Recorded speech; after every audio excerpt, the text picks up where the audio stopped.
Hello नमस्कार। मैं हूँ संदीप नाहर। आप लोगों ने मुझे कई फिल्मों में देखा होगा, एम एस धोनी का अनटोल्ड स्टोरी फिल्म के अंदर, जिसमें मैंने छोटू भैया का किरदार निभाया था। और आज ये वीडियो बनाने का एक मेरा मकसद ये है। वैसे तो आपको सुन के बड़ा अजीब लगेगा कि मैं कैसी बातें कर रहा हूँ, बट लाइफ स्मूथ नहीं चल रही। लाइफ में काफ़ी सारी प्रॉब्लम्स हैं जो मैं मानता हूँ, लेकिन मैं आज मेंटली थोड़ा स्टेबल नहीं हूँ। स्टेबल इसलिए नहीं हूँ क्योंकि मेरी वाइफ कंचन शर्मा, वो क्या रहा है, 1.5-2 साल से एक ट्रोमा से मैं निकल रहा हूँ और मैं उसको फेस भी कर रहा हूँ और उसको समझा के थक चुका हूँ काफ़ी चीज़ों को। वो एक ही पास्ट की बातें, एक ही बातें रिपीट करना, रोज़ लड़ना, 365 दिन में से मैं कह रहा हूँ 200 बार सुसाइड की बातें करना, मर जाऊंगी, तुझे फंसा दूंगी, तेरा करियर स्पॉइल कर दूंगी, तेरे खानदान को फंसा दूंगी। तो ये सुन के मैं बहुत ही इरिटेट हो चुका हूँ। मैं उसको हर बार पॉइंट पे समझाता हूँ, कंचन देखो ये बात ऐसे नहीं ऐसे है, ऐसे नहीं ऐसे है, इस चीज़ को समझो। वो मेरी फैमिली को गालियाँ देती है, मेरी माँ से इतनी नफरत करती है, मेरे हर परिवार वाले को। आजकल ऐसा टाइम आया कि मैं उनका फ़ोन नहीं उठा पाता इसके सामने। और बहुत सारी चीज़ें हैं, बहुत सारी चीज़ें ख़राब हो चुकी हैं।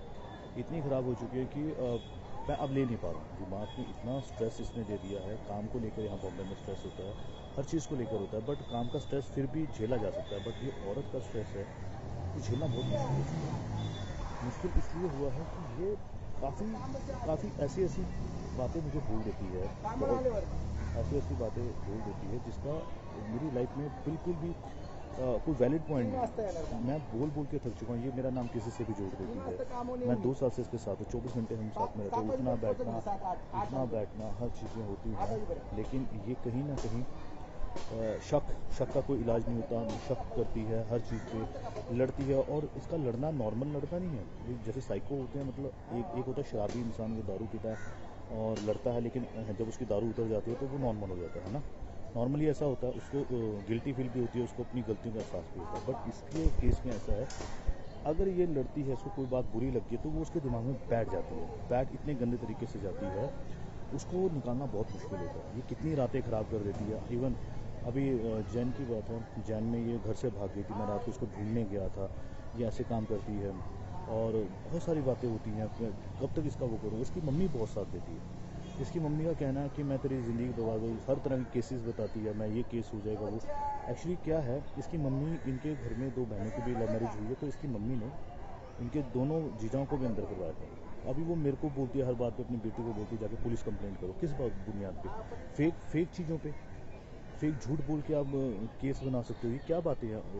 औरत को एटलीस्ट दर्जा दिया गया है किसी चीज़ों का, तो उसका मिसयूज़ क्यों करते हो? और ये सब बातें कहाँ से आती हैं? आप रिश्ते बनाने चाहते हो या बिगाड़ना चाहते हो? रिश्ता बनाने के लिए आपको ये सब बातें नहीं लानी चाहिए ज़िंदगी में, अगर रिश्ता आपको अच्छा रखना है। आप इसकी मम्मी ऐसी ऐसी बातें करती है, और ये कंचन भी यही बातें करती है। इवन इसका एक किस्सा हुआ था 2015-16 में। इसका जो एक्स था, जिसके साथ ये 6 साल रही है, मैं इसको किस तरह से इसके कल उस पर इसके ऊपर लांछन नहीं लगा रहा हूँ कि ऐसी थी वैसी। मैं पॉइंट बोल रहा हूँ कि इसने अपने एक्स को भी झूठे केसों में अंदर करवाया। 3-4 महीने वो बेचारा अंदर रह के आया, दिव्या ज्योति उसका नाम था। तो ये सेम पॉइंट मेरे साथ कर रही है, और इसी जिद की वजह से इसने मुझसे शादी की थी उस टाइम पे कि मैं ये कर दूँगी वो मैंने तरस करके इस पर शादी की। तरस इन द सेंस, चलो यार मुझे लगा ऐसा कोई नहीं है, कर लेता हूँ। आज नहीं, इसकी लाइफ ख़राब हो जाएगी। बोल रही थी मुझे मर जाऊँगी, पंखे में लटकने की आदत, सुसाइड की बातें करती है।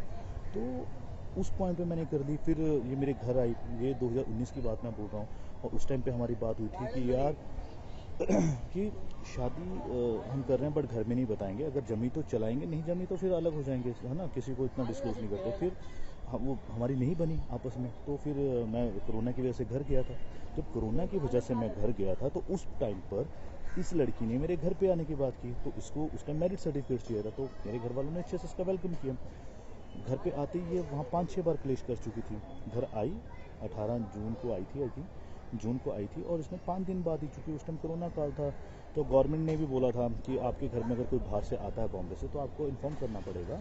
एसएचओ ने बोला था, तो हमने उस चीज़ को छुपाया था थोड़ा, भाई नहीं बताएंगे, नहीं तो फिर पूरी फैमिली अंदर हो जाएगी। इतनी एक छोटी सी बात थी, बट इसको वो बात समझ में नहीं आई। मेरी भाभी ने बोला मेरी कज़न सिस्टर है ना। तो इस बात पे भड़की, तेरी भाभी ने क्यों बोला कि मेरी कज़न? अरे भाई सिंपल सी बात है, कोरोना का टाइम है, और ये तुम्हारी हमारी आपस की बात है। लोगों को पता लगा तो बॉम्बे से है, वहाँ छोटे छोटे बच्चे सबको अंदर कर देंगे। उस टाइम तो वैसे भी हमारे जो सरकारी हॉस्पिटल थे वो कोरोना के चक्कर में उन्होंने कोविड का हॉस्पिटल बनाया हुआ था और सबको वहाँ पे क्वारंटीन कर रहे थे उस टाइम पर। तो उसके बाद कुछ और छोटी छोटी चीज़ें हुई, जैसे कि हमारे घर में किन्नर आए, किन्नर बधाई लेने आए, तब ये लड़ी, क्योंकि हमने उनको भेज दिया था। भेजने का एक कारण था, कारण ये था कि अगर हम किन्नरों को बधाई दे देते तो हमारे रिश्तेदार नाराज़ हो जाते। उनको लगता कि इनके घर में बहू आई, इन्होंने हमें नहीं बताया। मैंने कंचन को, उस टाइम हमारी शादी की रिसेप्शन पार्टी फिक्स हो गई थी 30 जुलाई को, तो हमने बोला कि आप 30 जुलाई के बाद आना, हम आपका वही जो बनता है वो देंगे। वो दिया भी, बट उस बात पे भी इसने क्लेश किया। बहुत सारी चीज़ें हुई, छोटी छोटी बातों पे क्लेश। ये बोलती मुझे घुमाने नहीं लेके जाते। अबे भाई, कोरोना में बॉर्डर सील हुए गए, हिमाचल बॉर्डर सील है, पंजाब बॉर्डर सील है, कैसे लेके जा सकते? ये बात इसको समझ में नहीं आ रही। ये बोलती जिनकी शादी होती है उनके पति उनको घुमाने लेकर जाते हैं। मैंने बोला भाई, जिनकी शादी होती है उनके पति बेशक उनको घुमाने लेकर जाते हैं, बट उस टाइम पे कोरोना नहीं था।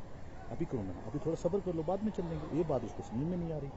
तो हम आगे शॉर्टकट में बॉम्बे, क्योंकि वहाँ पे बड़े सुसाइड वाली बातें कर रही थी। मेरे घर वाले भी डर गए थे, उनको लगा कहीं ये लड़की की वजह से फैमिली पे कोई आफत ना आए, चूँकि वो कोई हंसा। तो मैं इसको बॉम्बे ले आया था। बॉम्बे में आके भी इसका सेम वही ड्रामा।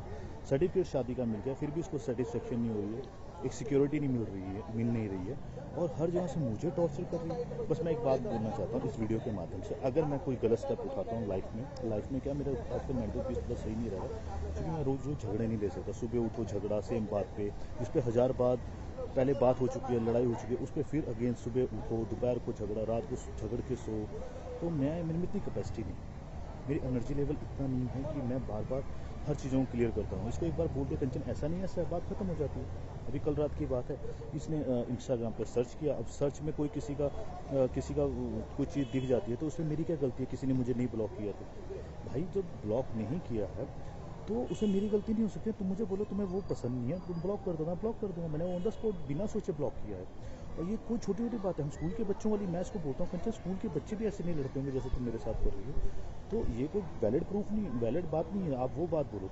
हाँ, अगर तुम मुझे बोलती इसको ब्लॉक करो और मैं नहीं करता, तब तुम लड़ने का मकसद बनाती ना। मैंने बोला कंचन अपना इंस्टाग्राम दिखाओ, अपना व्हाट्सएप दिखाओ, तुम्हारा एक्स का भी तो इसमें है ना ये उसने तुझे ब्लॉक नहीं किया व्हाट्सएप पे, सिंपल सी बात है। कह रही मेरी उससे बात नहीं होती, तुम्हें पता है। तो मैंने बोला सेम यही चीज़ मैं कंचन तुम्हें बोल रहा हूँ कि मेरी भी कोई बात नहीं होती।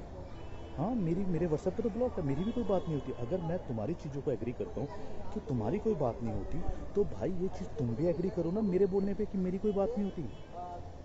ये भी तो तुम्हें सोचना चाहिए ना। अगर पुराना कुछ गलत हुआ है तो भाई मैं भी तो वो बातें भी मैंने कही होगी, ये भी कह रहा हूँ, तो उसको तो समझ के चलना चाहिए ना। तो दोस्तों सिंपल सी बात है, अगर मैं कुछ करता हूँ तो ये कभी भी मेरे घर पे घर वालों को परेशान ना करे। मेरे जाने के बाद कुछ ऐसा अगर मैं स्टेप लेता हूँ, मेरी फैमिली, मेरे माँ बाप मेरी फैमिली से बहुत नफरत करती है। उनके ऊपर किसी तरह का कोई गलत केस वेस ऐसा कुछ ना डाले, क्योंकि उनका हमसे कोई लेना देना नहीं। मैं बॉम्बे रहता हूँ। दूसरी बात, मेरा बुलेट है वो मैं अपने डैडी को देना चाहता हूँ। मेरे जाने के बाद उनको मिलना चाहिए, चेन मम्मी को, और ये अंगूठी मैं उसको देना चाहता हूँ। जो कुछ थोड़ा बहुत कैश वैश होगा कंचन ले जाए, कोई टेंशन नहीं। और मेरे जाने के बाद कंचन को कोई भी कुछ मत कहना, क्योंकि वो ठीक है बट उसका गुस्सा खराब है, बट मैं चाहता हूँ उसको अपनी गलतियाँ कभी रियलाइज़ नहीं होती। मैं चाहता हूँ एक बार लाइफ में उसको अपनी गलतियाँ रियलाइज़ हो, और उसको कोई कुछ मत करना, लेकिन उसका दिमाग का इलाज जरूर करवा देना। दोस्तों कोई भी अगर हो तो प्लीज़, अगर नेक्स्ट टाइम इससे मेरे जाने के बाद कोई से शादी करता है, कुछ भी करता है, तो एक बार इसका दिमाग का इलाज जरूर करवा लेना, क्योंकि ये नॉर्मल लड़कियों जैसी लड़की है ही नहीं। मैंने भी ज़िंदगी में बहुत लोग देखे हैं, बट ऐसा ट्रोमा, ऐसा टॉर्चर मैंने आज तक फेस नहीं किया। आज मेरा काम इफेक्ट करता है, सब चीज़ें इसको पता है। कल मेरा शूट है, जैसे कि एग्जांपल दे रहा हूँ, 19 की बात है, इसने पूरी रात मेरे से इतनी लड़ाई की भाई, मैं बिना सोए शूट पे गया और वहाँ पे रेगुलर फ़ोन कर रही थी, और मेरी परफॉर्मेंस ख़राब हो रही है। अब मैं उनको क्या बोलूँ, मेरा घर में क्लेश चल रहा है, और फिर उसी घर में आना जहाँ से क्लेश शुरू हुआ था शूटिंग के बाद। तो मैं किस सिरदर्द से गुजरता हूँ आप जानते नहीं दोस्तों। हमेशा सेम ही चीज़ें होती हैं, रोज़ एक टॉपिक पर लड़ाई, फिर उसी घर में जाना। ऐसे घरों से, दीवारों से घर नहीं बनते, घर उनसे बनते हैं जिनके साथ हम रहते हैं। रहते किसके साथ है वो इम्पोर्टेंट है।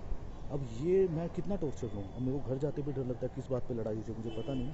ये हमेशा चिल्लम चिल्ली करती है, सॉफ्टली बात नहीं करती, बहुत हाई पिच पे बात करती है, और मैं सॉफ्टली बात करने वाला इंसान हूँ। मैं चाहता हूँ कि तुम भी सॉफ्टली बात करो, क्योंकि किसी बात का रिजल्ट तब निकल सकता है जब हम प्यार मोहब्बत से बात करें। लड़ाई का कोई सोल्यूशन नहीं होता। बस यार यही बात बोलनी थी, बहुत ज़्यादा टाइम ले लिया, I am really sorry, but please यार मेरे को गलत मत समझना किसी भी तरह से। अगर मैं कोई गलत स्टेप उठाता हूँ, कोई इंसान गलत स्टेप उठाना नहीं चाहता। और मेरे जाने के बाद रिक्वेस्ट है, ये मेरे फैमिली पे एक भी अनशन या कोई भी लांछन वगैरह मत लगाए, कुछ भी मेरे हरासमेंट ना करे।